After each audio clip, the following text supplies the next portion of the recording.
Greetings, salutations, and welcome to this review of The Left Hand of Darkness by Ursula LeGuin. I've got this beautiful old ace copy. I absolutely love the artwork on it. I love the fact that it's tilted sideways. I just love this whole ace book. And with this old classic ace book, I remembered how enjoyable the aces are actually to read, just as a wandering around experience. I took extra special measures to take care of this book, even though I did carry it around my bags and my backpacks for quite a few days. It survived as well as it was when I bought it. Now, this isn't my first review of The Left Hand of Darkness. I actually finished it a couple of days ago.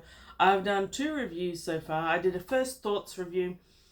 And what happened with that one was I recorded the review, and then that made me think more about aspects of this book that I wanted to know more about. And then I went back and reread a bit. So this is actually like the 3rd review. It might be the final one. I've got high hopes. There's so much here. So you've got Ursula Le Guin, who is a completely iconic figure.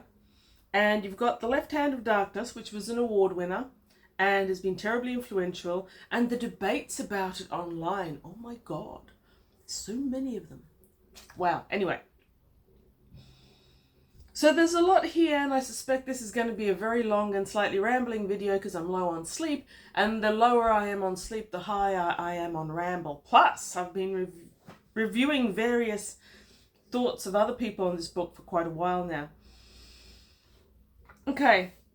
So I'm no expert on Ursula Le Guin, and the contents of this review are wholly my opinion and based on not much. So I'm pretty sure that this is one of the Le Guins that has actually been taught as part of literature degrees at universities and colleges and stuff. So probably there's a lot of people out there that know an awful lot more about it than me. I love to hear from them. I suspect that this is a book that could bring in a lot of comments, and I am keen to see them if anyone is eager to comment.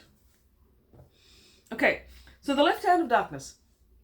I read it years ago, I think in my early 20s, and I do remember liking it, but not loving it. I barely remembered the plot, except that there was a lot of ice and snow, things that I found were the antithesis of my lifestyle when I was young. And I don't really think that I got that much out of it.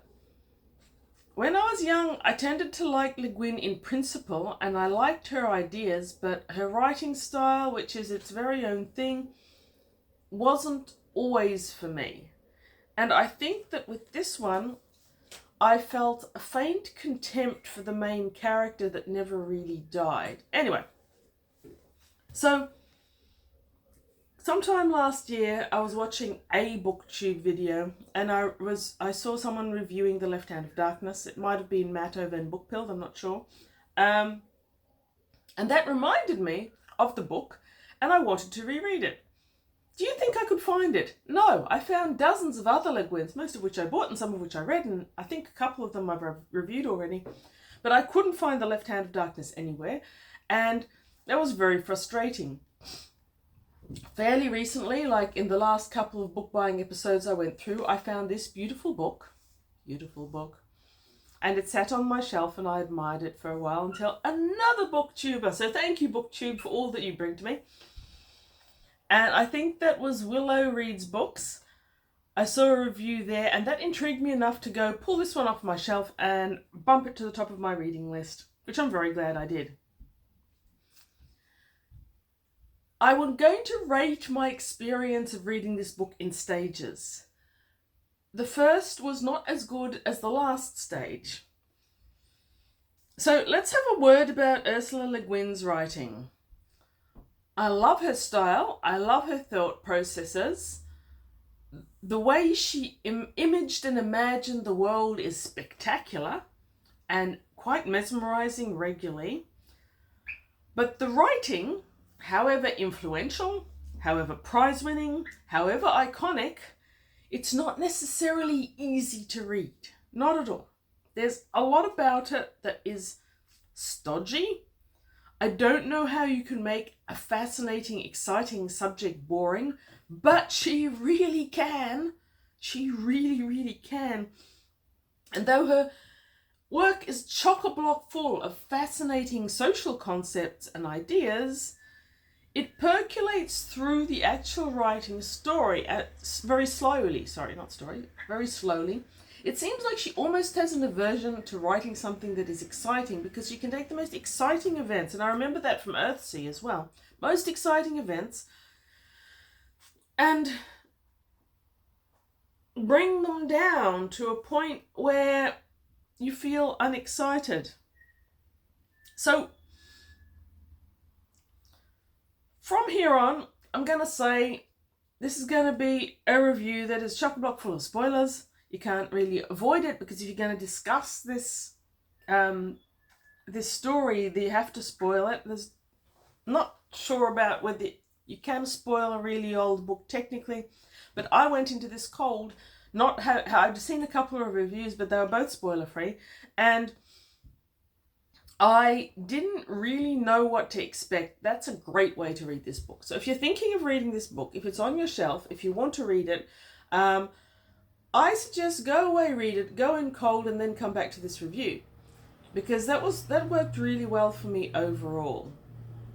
The warning about LeGuin's writing has already been issued, that you probably need whether you've read it or not. Yeah. Anyway, so this novel is described as being set in the fictional Hainish universe as part of the Hainish cycle. And that's one of those opinions that is wholly mine. I'm not entirely sure that LeGuin meant to have a Hainish cycle or a Hainish universe. I feel that modern day interpretations of classic writing often make cycles and series and sequels where the authors may not have really meant to do that, because of course in the 2020s we're crazy about series. Never write a book if you can write a series, say the publishers. And if this was written by a modern day 2024 person, I think you'd have at least 6 books out of this one novel. It's just a sign of the times, I guess. So many of Le Guin's science fiction were set in her vague imaginary universe. But I hadn't heard of this cycle when I was first reading the book. I've never seen anything from Le Guin back when she was actually writing in these days. This was published in 69, 67, late 60s. I've never seen anything by her 69. From the era of the 60s and 70s, when she talked about writing in a cycle or writing in a series or writing in an invented universe.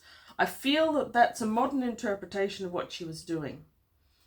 But, whatever. If it makes people feel easier to think that all her books were in a single cycle, you do you. You do you too. Are you going to bite me? Yes, you are going to bite me. Okay.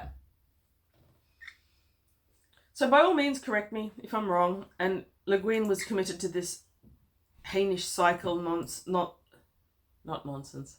This Hainish cycle concept art. But I don't know. I've read 2 other books in what are meant to be the Hainish novels. The Word for World is Forest, for example, which I really like. And one of the other ones, I'm not sure that there's a cycle there. I think they're just books that she wrote, and which I largely enjoyed. I really enjoyed the Word for World is Forest. Anyway, yes. So, The Left Hand of Darkness. Let's give a little bit of a plot summary. Yes. So the protagonist of this novel is called generally I. He's a male human from the Ecumen. The Ecumen is a coalition of humanoid worlds. I think there's 83 or 82 of them. And it's not so much a governing body as it's a way of regulating trade and behavior between the different worlds. While you can travel in deep sleep from world to world, and your subjective time remains small, the objective time in the world outside keeps going. So it's not very effective to communicate or travel regularly between the planets. But the interchange of information and knowledge is very much sought after, and there are types of trade that do work. So Genli I has been sent into the world of Gethen, which is also known by outsiders as winter, and doesn't that say a lot, to bring them into the Ecumen. He's considered an envoy, but he's not the first person to land. He was preceded by a group, an outreach group that travelled to the planet anonymously, gathered information about it, etc. All this stuff we learn over time. So, when this book commences, Genli I has been in one particular kingdom called Karhide. I think it's for 2 years. I've seen some reviews online that say 1 year, but I did think that he said he'd been there for 2 years at that time. When he arrived as an alien very openly. He let Karhide take his ship and take it apart to prove that it couldn't have come from that world. And he's got an Ansible communicator. He let them have that as well. And he let himself be completely biologically examined to ensure that they were aware that he was actually a different species from them. More on that later. So the novel begins on the day before Genli has his first interview in those years with the king, who is Argovan something or other I can't pronounce. Now, he's got this interview, and it's taken a while, through the help of Estravan, who is the prime minister of sorts. The political situation in the countries is not described in too much detail. LeGuin lightly touches upon it, enough so that we think we know where we're at, but not extensively. So in all this time, when Estravan has been promoting Genli's mission and trying to promote him to the king and to the council and the country, they've never become close. But just the night before the interview, Genli is invited to Estravan's house for dinner. Estravan says a lot of stuff. Genli gets a bit weird about it and thinks he's been betrayed by Estravan, who's always advanced his cause. The next day, when he's preparing to meet the king, he hears that on the radio an announcement that Estravan has been accused of treason and exiled from the country. He's got a couple of hours, 24, 26. He's got a few hours to get out, and then any man can kill him without being brought to justice. For us, the reader, the pretext for Estravan's exile was a border dispute, which he tried to discuss repeatedly with Genli the night before, and Genli just behaved like a child. Anyway, so the interview with the king doesn't go well. The king does seem to kind of believe that Genli's an alien and that the Ecumen is a real thing, but he doesn't want to join, and he's weird. We've already been told repeatedly that the kings of Karhide are all insane, and he certainly seems to be. Having failed in this mission, Genli decides to travel all the way around more rural parts of Karhide, and since it's summer and the ice and snow have melted, he can do that. So he travels around and sees quite a bit of Karhide, and so do we. Meanwhile, poor old Estravan is legging it as fast as he can to the border so that he won't be killed. He gets across the border into another country called Orgota. Orgoyen? Orgorien. I'm so glad I read it and didn't have to say all these things aloud. He gets there, and we follow his journey, which is difficult and interesting. He gets there, establishes himself, and then a while afterwards, Genli I requests to come into the country. He does. He's accepted by a small group of a small political group who's trying to get more power from the people who are in power. They say they believe him. They say they're promoting his mission. Estravan tries to warn him that isn't the case. Genli behaves like a child, and witters away about Estravan having betrayed him previously. And then, of course, Estravan is doing his best for Genli, and he's almost as soon as he leaves the interview with Estravan, he is arrested by their secret police, and he's interrogated. And it turns out that the the country beginning with O, Orgoyan, whatever, Orgoyan, doesn't actually believe that he's an alien, so they send him to a work camp in the far north, which is very cold, and where he's probably going to die. He's being interrogated, which reads like torture, but who knows. And he is well on the way to dying when Estravan comes in, having evolved this complicated plan and used the last of his money to buy all these supplies and clothing and sleds and stuff. He managed to extract Genly from the prison camp, and they go on this long mission across the ice. That's probably this much of this book. This bit here is probably them escaping from Orgotian back to Karhide, where Estravan can't actually go without being killed. That part was wonderful, wonderful writing.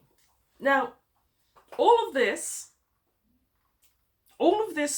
vague outline plot summary is completely and utterly enriched, is the only word I can think of, by the prime strangeness that LeGuin wrote in to the inhabitants of Gethin. And this is also a source of a lot of the criticisms that are going to and forth on the internet about it. So the inhabitants of Gethin are described as ambisexual humans. For 24 days, they're in what's known as soma, out of every 26, because they've got a different lunar cycle. So for those 24 days, they are sexually latent androgens with 2 full sets of genitalia, but all latent. They only develop the sexual attributes once a month during a period that they call Kenna. Now, this Kema, sorry, not Kenna. During Kema, they can either develop their male aspect or their female aspect. And there's no guarantee of which one's going to be. The development of gender characteristics seems to be very, very dependent on the environment, the people around. If there's another individual who's already in Kema and has developed their sexual characteristics, a second person coming in is likely to develop the other side of it. And this has created a fascinating social community, because it's described as a social community in which all relationships have a level of equality that is not impacted by their gender. Now, obviously there's other things in a society that impact your level in your society and your capacity, but the gender inequality has been completely leveled out of it. And I think that is part of why this book was heralded very much as a feminist work when it first came out.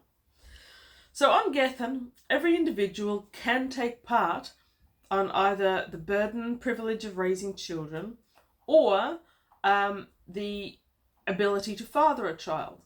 And the ones who become the maternal, the child is known as the child of the body, and the other ones are more involved in raising it. It's an interesting, and again, very lightly touched on. You could write a whole series about this sort of gender inequality. But yes, anyway, so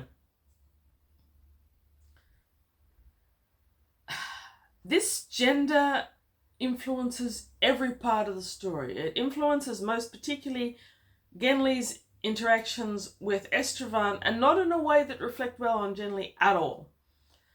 But they reflect on every aspect of society and very strongly on the relationship of the reader to the society and the events in the book. So yes, so that's the plot overall.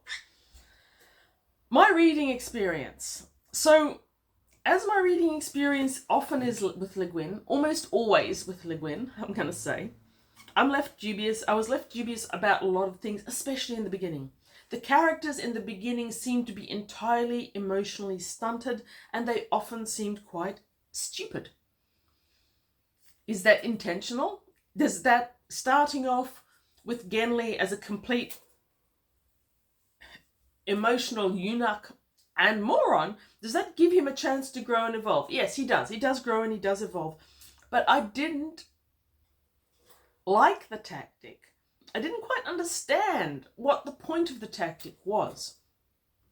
And I think that's why the first time I read it, I really despised Genly early on, and I never recovered throughout. This time was a bit different. However, in the first part of the book, when the plot is slowly developing and you've got lots of time to think about it, I kept thinking, how would someone this insular and intolerant and not very smart be sent as an ambassador, a sole ambassador? And how did that preliminary investigation work when they sent down a whole team to discover things about the culture? It's like we're not told how it worked, just we're given some of their results in report form, like the occasional chapter talking about something in the society. And a lot of that's about the gender. So it doesn't feel like an info dump, it's well done. But I have to say, how with all this incredibly intimate biological knowledge did the preliminary investigation fail so spectacularly on many other social questions? It's like the question of, why is Genly in Karhide anyway? It doesn't seem like the best place to start to me, but he started there and he used up all his resources. His spaceship is the big thing that shows that he comes from another planet, but he's given it to Karhide to have dismantled it. What are his chances of convincing another country without it? Not good, as we see in Ogaten. Country beginning with O, whatever. Now, so you've got the preliminary investigation and several people went in, but then apparently the Ecumen's standard is to send in one individual. And it's a strange choice. It's like Genly's been there for a couple of years. He hasn't succeeded in convincing anyone. If it wasn't for Estevan, he would have died. And what would apparently have happened then is that back in his spaceship, another person would have woken up in about 17 years, been sent down, happen all over again. And yet Genly insists that the Ecumen values individual life and well-being very highly. But they're basically setting one individual against a whole planet in a way that's virtually guaranteed to get many, many hundreds of people killed as you try to contact new planets.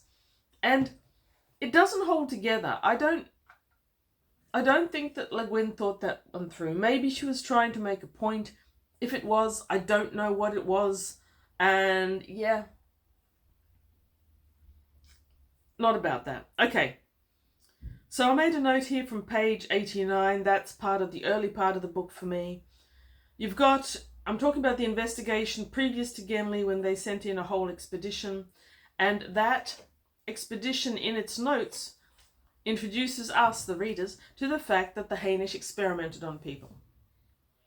And it also introduces us to the notion that the Earth was such an experiment. What they did with Earth was they experimented by taking us, who are all part of the Hainish apparently. The Hainish seeded lots of different worlds with basically the same species. It's a good way of describing how you can have over 80 planets of humans, basically. So I like that. But Earth was an experiment and Earth was a trick, because on Earth they took humans and put them on a planet that had proto-humans, and you had other mammals with a similar evolving cycle. So that was their trick, and that's what convinced Earth people that we had actually evolved here. I like it, LeGuin. I don't believe it, but it's cute and well developed, and I thought it was funny. Again, you could do a whole book about that if you wanted to. So, the hypothesis here is that the Hainish were actually experimenting on people, and that's how the people of Gethen have this ambisexuality with hermaphrodite characteristics, which is not common in higher animals on Earth. I can't remember any more of them being in the Hainish cycle either. Now, here we run into another of those LeGuinnesses that don't always wow me. So we've got this chapter by the investigative team, talks about the the sexuality, the hermaphroditic nature of the inhabitants of the planet. And then it goes on to say that it serves no evolutionary purpose. But the whole last chapter in the book had been about how the planet of Gethin doesn't have war. It's got disagreements, it's got family feuds, it's got the occasional killing, but it doesn't even have the concept for war. The society is immensely stable. There is a huge amount of equality among its members. So there is an evolutionary purpose, at least in potential. If the absence of war and the social stabilities are caused by the hermaphroditic nature of the inhabitants, and that's certainly very arguable, there's a perfectly good evolutionary purpose here. And we've already seen that. And what's worse, what makes it even more muddle-headed is that these purposes are fully acknowledged in the very paragraph after a page of the expeditioning arguing that they've got no evolutionary purpose. It's just muddle-headed, and it's weird, and it's often obscure as to purpose or plot or writing style, and this, I've got to say, is a trademark of LeGuin. At least in my experience. I often end up putting down a LeGuin book, staring into the distance and going, WTF? And yet I still keep reading her. Okay. Another thing LeGuin is also known for is for working many, many sources and integrating them into the story. One of the debates on the internet that really puzzled me was about religion. And there's lots of people out there that claim that this world of Gethin has two dominant religions. And that floored me. I read this whole book and I didn't see any hint of religion. I saw mythic strands. I saw communities that were evolving different ways of thinking about the world. I didn't see any religion. I certainly didn't see an organized religion. I saw beliefs, but no religion. And that, I feel, is very valid, because LeGuin herself, I seem to remember there was one interview with her where she actually said that she's as religious as a jackrabbit. I'm probably not going to be able to find that interview ever again, but I'm pretty sure I saw it on Wikipedia. She had a lot of interest in the various Asian philosophies. She was interested in Buddhism, which is a religion, but has a huge philosophical content. She was interested in the I Ching. I think she actually did a translation of it at one stage. She was interested in the philosophies, and that comes through very strongly in The Left Hand of Darkness. I would argue that religion is absent from this planet, as we understand religion on Earth. But anyway, and even within there, we've got that weird WTF that LeGuin does to me so often. There's a mystic discipline described early on, page 59, when Genli is travelling around the world. He's heard about the foretellers on this world many times, so he goes to look at them for himself and see if an actual prediction can be brought out.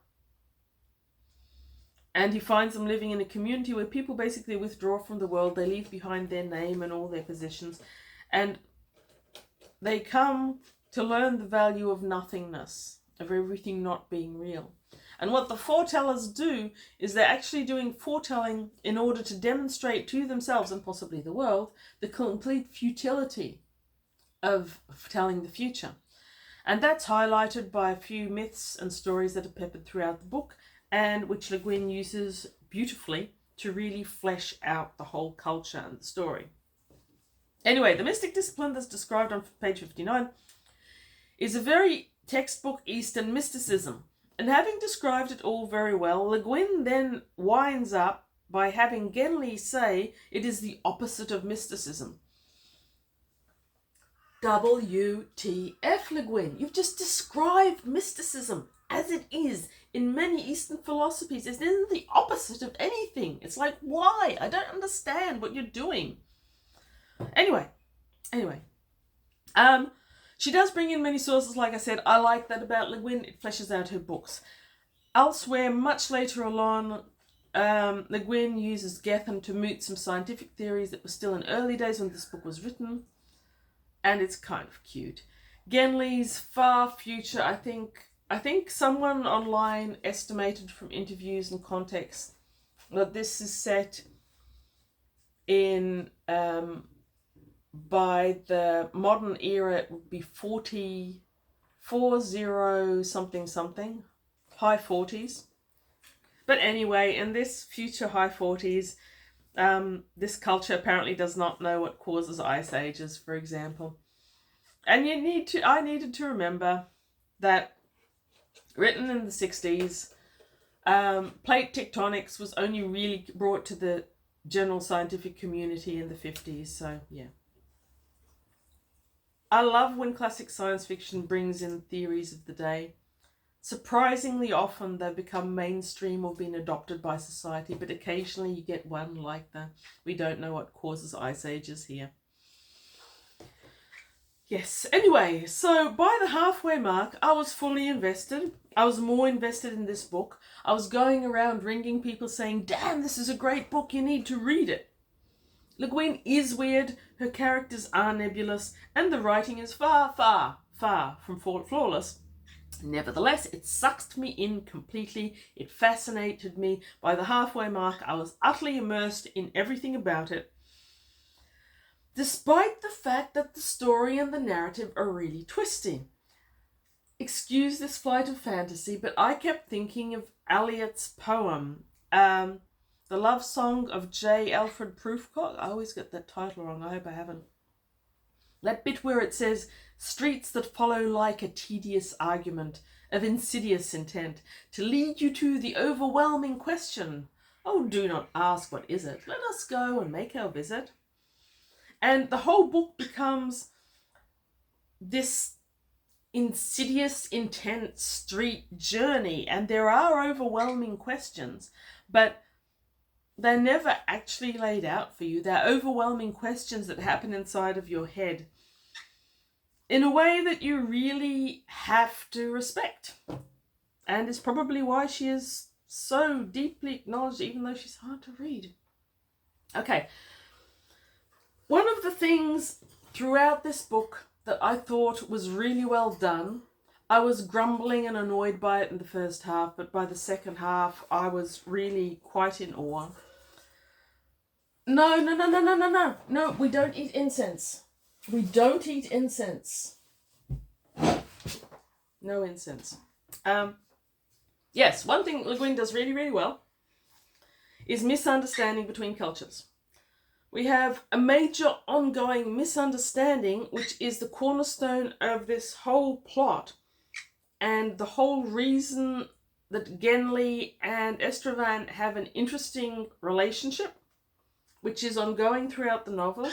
And the reason why Genli and the representatives of Karhide and Ogoyen, the country of Og, all that misunderstanding basically comes down from cultural misunderstanding. And we see it from both angles and all angles. And we are halfway through this book before Estevan sincerely begins suspecting that Genli does not understand what he's saying half the time. Because throughout this country of Karhide and other countries as well, but mainly Karhide, the notion of Shiftgrathor is the basis of this misunderstanding. Now, Shiftgrathor is described as some sort of honor, respect, politeness, correct speech. As a reader, I never really understood it. It's not spelled out. I'm not sure that the author ever really stratified it strongly or left it as a light touch. I think it's odd that Genli he knows it exists, but he knows nothing about it and seems to make no effort to know anything about it. So you had a whole team researching the gender politics and the biology, and they didn't bother with Shiftgrathor, which seems really, really odd. Either that or Genli's just really, really stupid, which at the beginning of the novel he comes across as. So yes, halfway through, Estevan realizes no incense. Sorry, I have bird. One of my other two videos that I recorded failed because of birds landing on my head. Where were we? Shift Gothor, right? Yes, so halfway through the book, Estravan starts suspecting that Genli doesn't understand because he behaved very, very disrespectfully, incredibly rudely to Genli at one stage because Genli's been rude to him. And Genli actually seemed to take it as a sign of honesty. So Estravan sort of goes away with his eyes crossed, going, wow, maybe he just didn't understand anything I was saying to him at all that time in Carhide when I was trying to get him an interview, which is actually pretty true. Because Genli is pretty dumb. He's a really, really poor choice for an envoy to a world that's never been contacted. This is the first contact, worst choice I can imagine, but he's great for a book protagonist because we learn so much about the planet. So Genli is dumb. He never understands anything cultural at all. He takes everything at face value, which is how he ends up in prison camp, and never pays any attention to someone who's treating him with their version of extreme respect. Weird. So,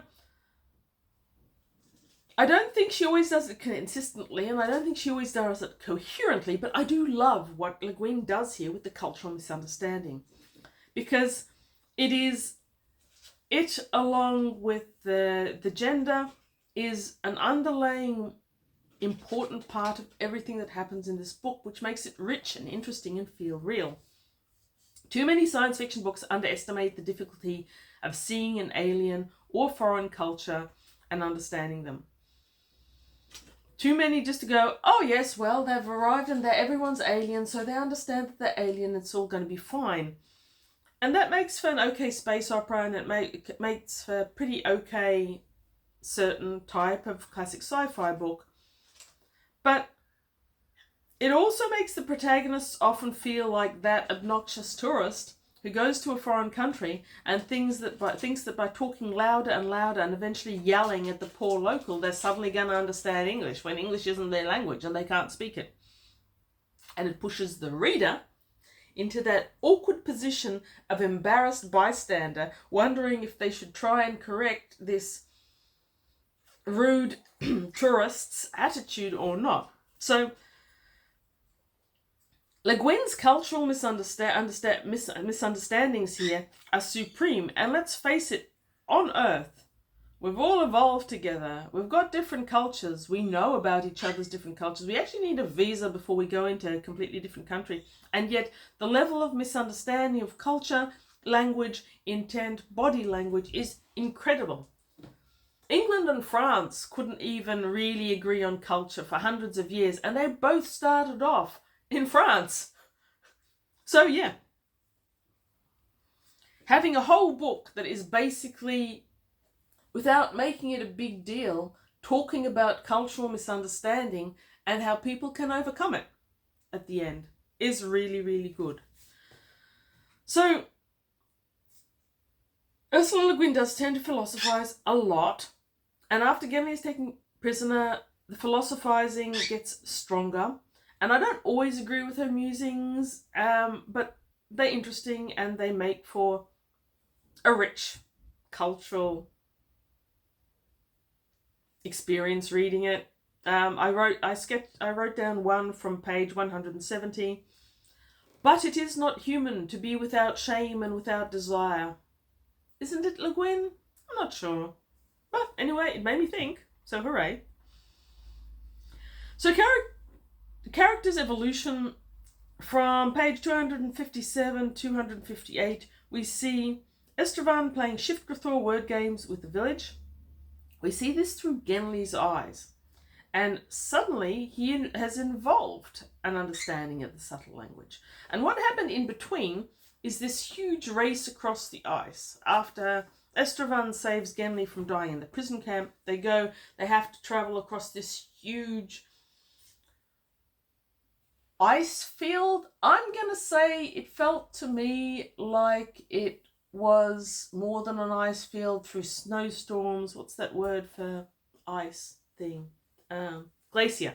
It felt like glacier travel to me. It was really interesting, and it describes the ice in excruciating cold detail. I had to put on socks to read this. It was so cold. It was great. It was a great narrative. It really lets Estevan and Genly's characters evolve a relationship that they never had before. And it seems to have cracked open Genly's skull and put some brains in there. So that when they reach the other side and they start stopping in villages, Genly suddenly has evolved an understanding of the subtle language of Shift-Grathor. Now,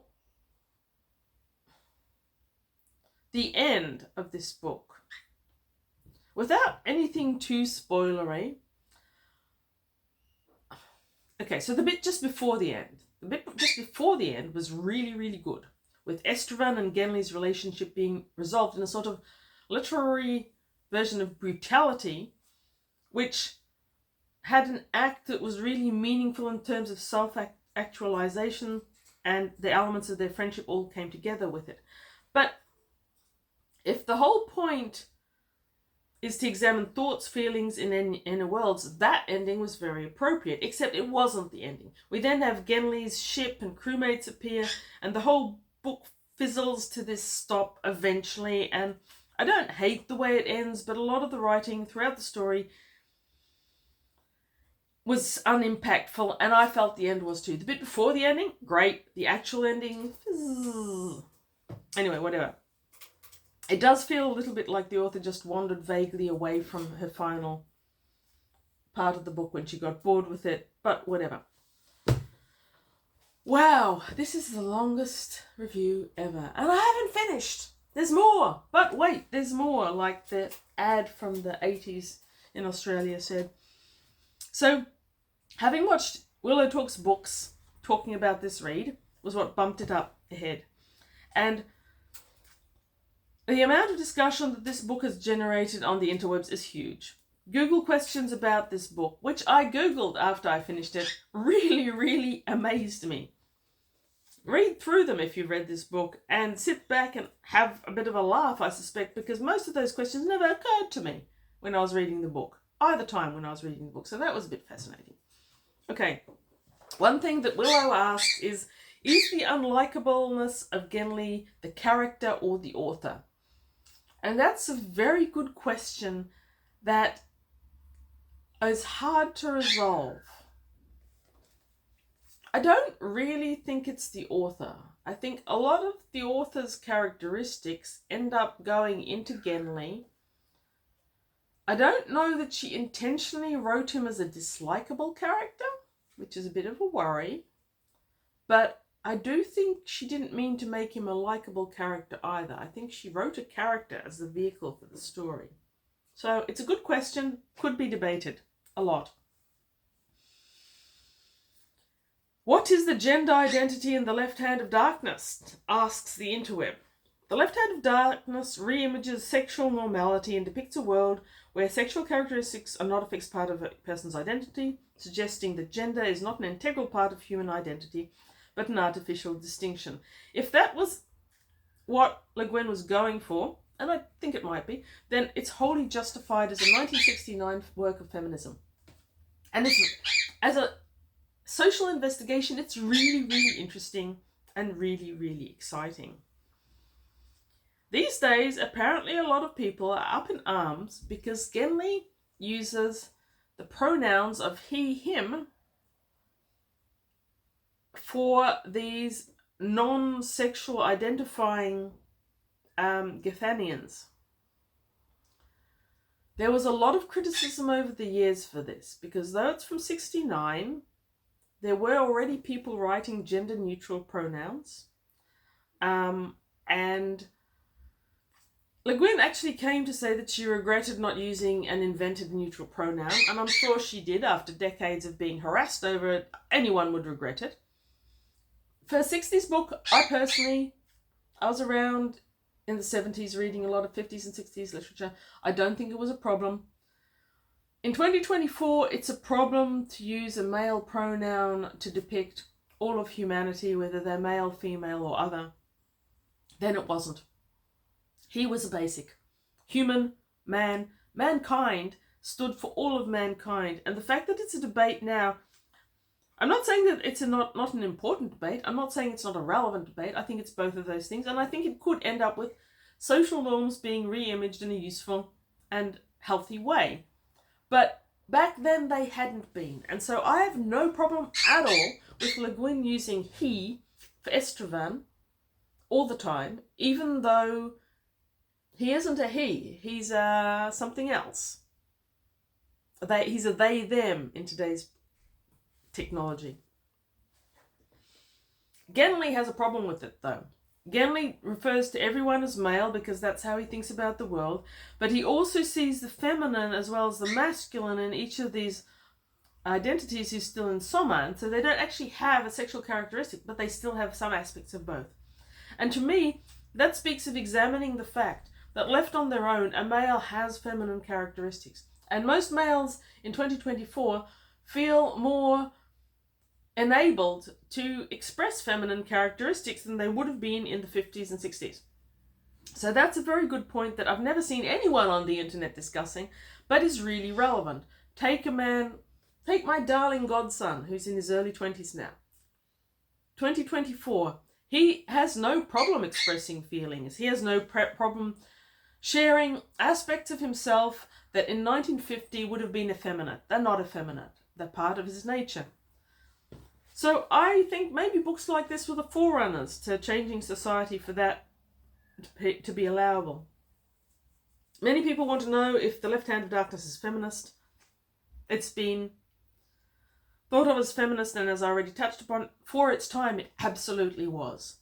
For today, I think a lot of people reading this without knowing the history of it and of the author and of the time are going to go and condemn it, like many do other authors like Heinlein, without an understanding of the fact that the point from which they are writing, this was actually hugely in advance of its time.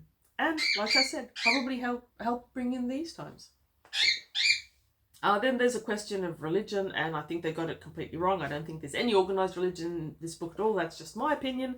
Feel free to correct me. I'm not terribly into religion anyway, except as it impacts on fantasy and science fiction. But I have read a bit about the various religions. Whatever. Anyway.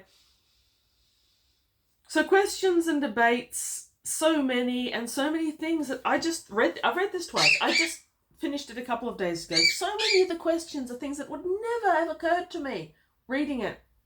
And that confirms me in my underlying opinion that it is a truly great work of literature, because any great work of art, whether it's literature or painting or whatever, can be many things to many people. It doesn't have to be just the thing that the author was thinking of when they made it.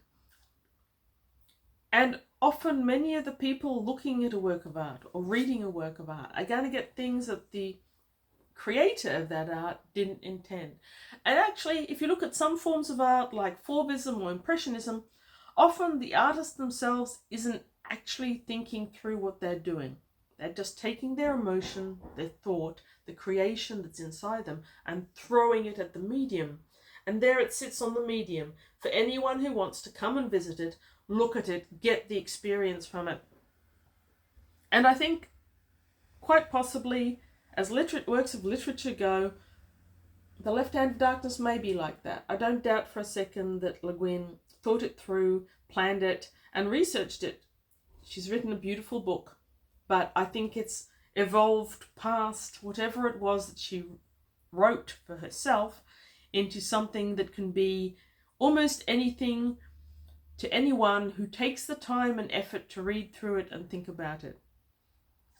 I won't for a second disguise the fact that there's a fair bit of effort in reading it, at least in the beginning. Anyway, this is nearly 50 minutes. I have been doing this for almost an hour. Wow. Amazing book. Chip chip. Love the book. Reepicheep was not allowed to chew it. One of these days I'm going to do a little video on how I managed to protect this book from Reepicheep and my handbag and the sand on the beach. Thank you very much for watching, if anyone has made it this far. I'm sure if you have, you're very likely to have read this book, and I would love for you to let me know what you thought of it. Yeah, and if you want to, read good books. And any books you like are good books. So read good books.